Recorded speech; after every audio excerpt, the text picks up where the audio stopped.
Although this video is about a kid's game, this video is not for kids, or in the words of Runt, this isn't reality at all and it's just some sort of computer simulation for the sick, twisted entertainment of alien children.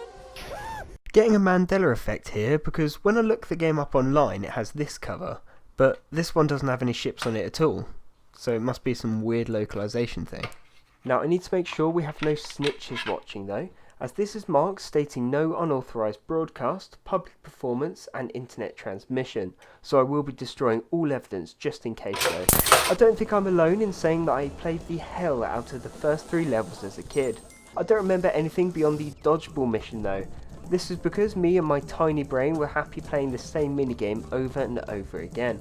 But being a fully grown man-child, I thought I would go back and see what this game actually had to offer, and see what actually happens past the corridor where you run away from the goose, and let you know what you also probably missed out on. This was made in a pre-Zootopia world, but I was still shocked by the racial slurs he berated Goosey Lucy with as she chases him down the hallway. He harasses her with comments like this, Enough of the wild goose chase! And this. Goosey, look! Brain pellets! Of course, this is of the utmost hypocrisy considering they went on to make an entire movie about how all animals are equal. The bulk of Chicken Little's gameplay revolves around a yo-yo, which doesn't really feature in the movie, but as I assume Avalanche was building the engine for the game before actually seeing the movie, they may have gone off the original Chicken Little short from 1943. Where he was, in the words of the narrator, Playboy and yo-yo champ. Mind you, he was also eaten by Foxy Loxy, and being the 40s, Foxy Loxy was a Nazi. Not much mention of that in the game though. This is the area I spent most of the time in and remember best, although I'm glad I've forgotten listening to this disgusting music, because I must have heard this 4-second loop so much I would have thought I'd be waking up with it in cold sweat still. They make it really clear how to play the game, with the control screens that come up before each mission, as well as having the objective screen on the pause menu, which is as helpful as you would expect. But I can deal with stupid hints, whatever, it's a kid's game, but what is unacceptable is that when you open the options menu, the button prompt appears on top of the menu.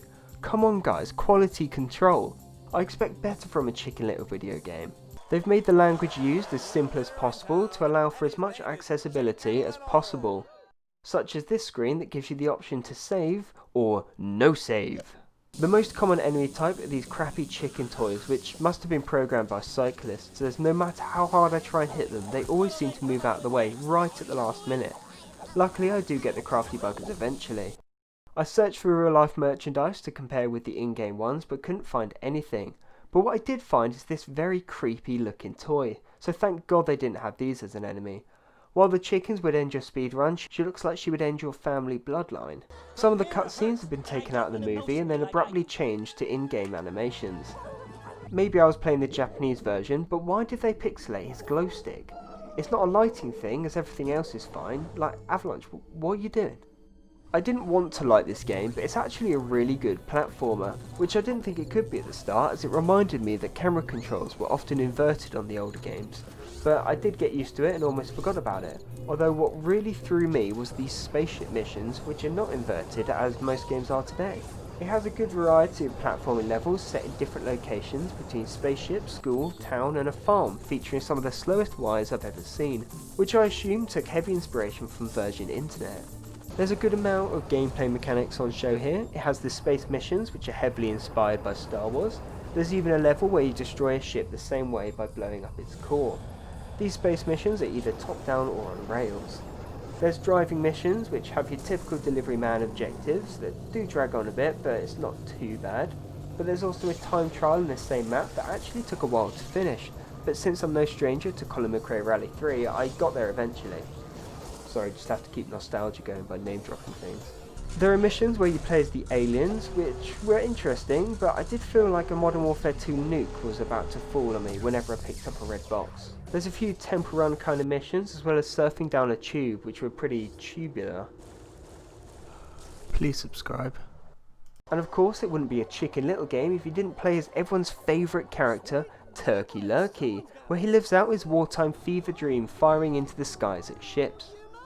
Most places say it takes an average of 3.5 hours to complete, but while I didn't keep track, it felt like I spent an extra hour or so, but I'm pretty bad at games to be fair. I even played it on easy, which I'm not too ashamed to say, because while the majority of the game was easy, the final boss felt like a loaded up Chicken Little Prepare to Die edition, as it has you jumping around, dodging shots, waiting to be able to shoot the buttons, and as someone who's forgotten how to use a controller properly, I was really struggling to aim the shots. Those of you who have watched this whole video and been on a nostalgic trip with me, I want to know if anyone else feels the same way about what I'm about to play.